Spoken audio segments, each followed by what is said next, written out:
Benvenuti nel video dedicato alle tasche.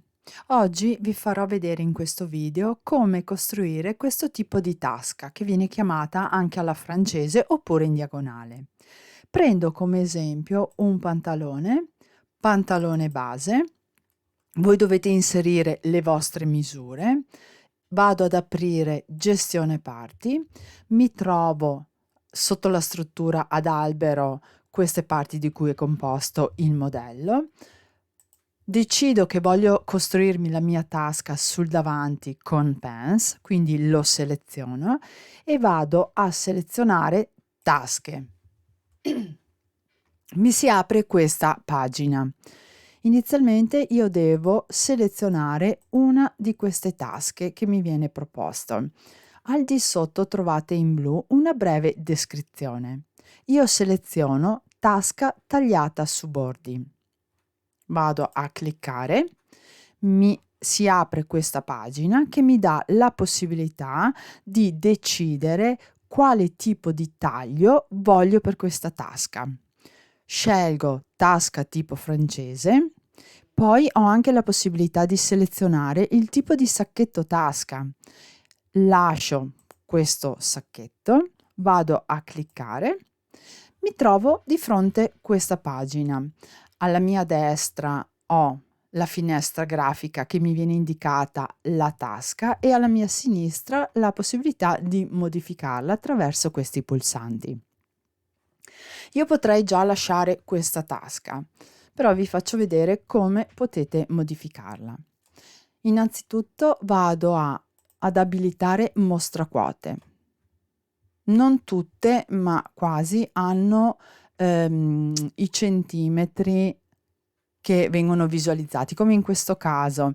Per quanto riguarda il taglio della tasca che va da T1 a T2, mi viene indicato che è largo, che ha una misura di 15,7 centimetri, mentre T1 dal punto B mi vengono indicati 4 centimetri. Io ho la possibilità di spostare i punti T1, T2, quindi il taglio, attraverso questi pulsanti. Qui ho sposta T1 e sposta T2. Se volessi T2 spostarlo rispetto a B di 5 cm, vado a cliccare sul doppio meno. Il doppio meno, ogni clic, si sposta di mezzo centimetro. Invece il singolo meno e anche il singolo più si sposta di 1 millimetro alla volta. Vado a deselezionare mostra quote semplicemente per avere il disegno più pulito. Tanto avete visto di quanto si sposta. Allora decido che T1 lo lascio così, T2 lo vorrei spostare verso l'alto di 1 centimetro. Ok.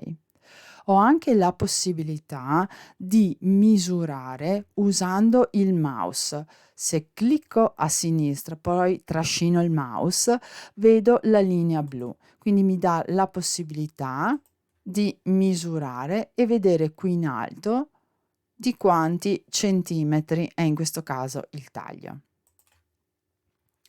Poi ho la possibilità con questo riquadro di modificare la larghezza e la profondità del sacchetto tasca.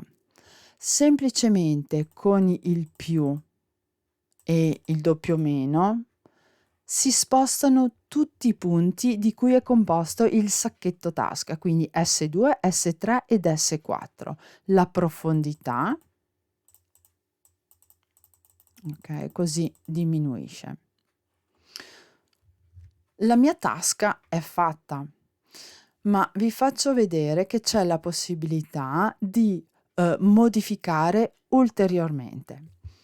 Quando voi aprite la pagina, modo modifica avanzata è sempre deselezionato. Se io vado ad abilitarlo, ho la possibilità, selezionando con il mouse, di modificare ognuna di queste linee.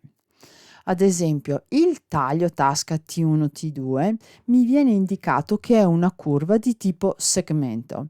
Se io la volessi fare arrotondata, non faccio altro che selezionare curva a 2 punti, vado a selezionare angolo manuale, ok, e adesso vado a modificare l'angolo di T1, voglio che ruoti in senso antiorario, perciò angolo, vado a cliccare sul doppio meno,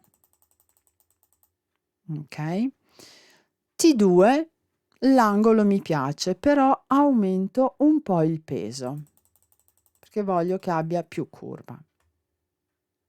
Ok, poi ho anche la possibilità di modificare tutti gli altri linee, anche questa vado a modificarla. L'S5 vado con l'angolo meno, ok, gli do un po' più peso, ok. A me piace di più la tasca, il sacchetto tasca fatto in questo modo. Quando siete arrivate, avete ottenuto il risultato che desideravate, cliccate OK, conferma e siamo di nuovo in gestione parti. Ora abbiamo il davanti con il taglio, abbiamo il davanti sacchetto tasca esterno e il davanti sacchetto tasca interno. C'è anche un'altra cosa molto interessante. Ritorno all'interno della pagina tasche cliccando 2 volte. Ritorno, seleziono e clicco modifica l'elemento in lista.